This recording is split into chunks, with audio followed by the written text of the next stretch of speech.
Good evening, welcome here in Musician Tips.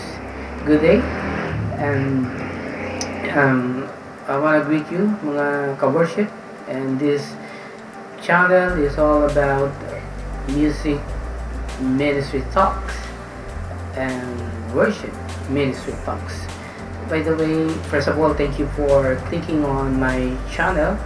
At for today, I want to share with you this topic entitled Unity That Harmonize Music Team. Alright? So, ano ba yung ministry na mag-harmonize sa atin? So, when you say harmonize, no, ito ay sa music na kahit magkakaiba siyang particular na notes na piniplay, pero pag pinagsabay-sabay mo siyang i-play, ang result niya isang magandang musika. So, yung magkakaibang notes ay nandoon siya nakapaloob sa isang family or key. No? Kaya pag nagsabay-sabay sila ay still nag-harmonize yung kanilang mga notes. So, the same thing with na dito sa ating tinatalakay na ministry or unity that harmonize the music team. Alright, kahit na meron tayong iba't ibang upbringing, mga preference, sa may kanya-kanya tayong mga standards, the way we think, pero ang ating common denominator ay yung we serve the God Almighty. So doon kahit na mayroong pagkakaiba-iba, individual differences, still we can achieve the unity, right, in worship team. Okay? And this time ay gagawin ko lang muna ng maikli para susunod na lang ulit yung mga next parts nito, topic na to. Okay, so number one ay the first part ay yung para magkaroon tayo ng unity, no? Unity. So first we should be spiritually tuned. So napaka-importante nga na bawat papasok sa music ministry, bawat member ay mayroon na siyang knowledge of God, at least the very basic ng pagkakaroon ng personal na relationship with the Lord, kasi paano siya mag-mature spiritually. At we do believe na kaya nagkakaroon din ng mga conflicts ay bukod sa yun nga, by nature ay ang tao ay yun nga, no, yung pwede pa rin talagang ma-influence ng kanyang sariling flesh sa kanyang pag-iisip, sa kanyang damdamin. That's why sometimes ang hirap mag-achieve ng unity. But if we do have the spiritual maturity, or at least the desire to grow in the knowledge of God, ay nandoon na masasabi natin na nagkakaroon tayo ng pagiging spiritually tuned. So, ito ay pinaka-importante as first part ng ating pong tinatalakay patungkol nga sa pagkakaroon ng pagkakaisa na nag-harmonize, or ayun yung pagkakaroon ng harmonious relationship ng music team. No? So, ano ang una? Ang una susi dyan ay yung pagkakaroon ng pagiging spiritually in tune kay God. So, under this, paano natin masasabing tayo ay spiritually in tune? Number one is in everything, focus always to God. So, sometimes mahirap talagang makafocus kay God, no? Kung parang meron kang kinakainisan, meron kang parang nayayabangan ka, pero isipin mo rin, baliktarin mo, yung iniisip mo, baka yun din yung iniisip nila sa'yo. Ang hirap mong, hirap mong pakisaman, gano'n, di ba?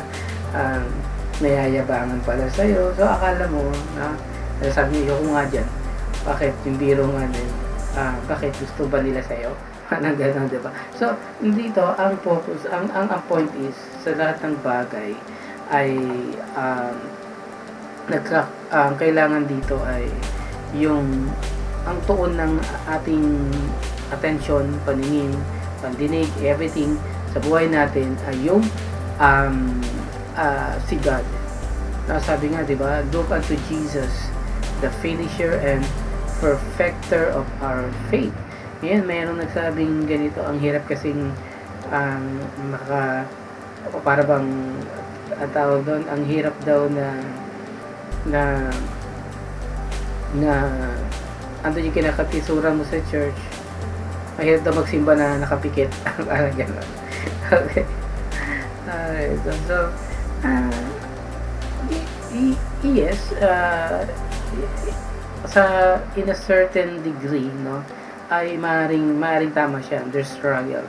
But if you have the what you call this, focus sa alam mong gustong gawin ng Diyos sa buhay mo, then you will do it. Gagawin mo yon. Kasi alam mo sa Diyos kung ano yung gusto niyang ipagawa sa iyo. No? Alam mo sa sarili mo na gusto ng Diyos na kahit nag-struggle ka sa bagay na yon ay gagawin mo pa rin. No? Kasi alam mong doon ka tinawag ng Diyos on that particular church, kahit na mga may struggles. Kasi kahit saan ka magpumunta di ba? Na church meron kang makikitang hindi mo magugustuhan. So better na tayo yung mag-adjust, no? At hingin natin yung kumbaga tulong ng Lord para ma-overcome natin mga ganong bagay. So in everything, focus always to God. Okay? Not on the struggles, not on the mistakes of others, not even to your own mistakes. Hindi yun ang focus mo. Ang focus mo si God. Okay? Number 2 is stay calm in the presence of God. Anong ibig sabihin nito, no? So, manatili tayong kalmado. Kalma ka lang, no? Chill ka lang, sabi nga nila. Relax ka lang, sabi nga nila. Relax lang. Sa presensya ng Panginoon. So, yan yung, alam mo yung kapag ikaw ay relax, no, mas ma-absorb mo yung gustong ituro sa iyo ng Diyos mas makukuha mo siya, mas maiintindihan mo, no, yung sitwasyon. So yun nga, bawa ito particularly kapag nandun tayo sa let's say nandun ka sa actual, no, ng worship, no? So wag ka matataranta, halimbawa na nagkamali ka, mga ganon.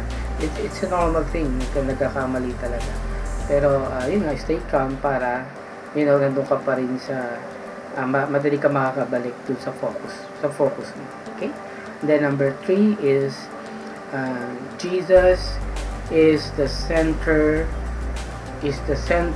of worship.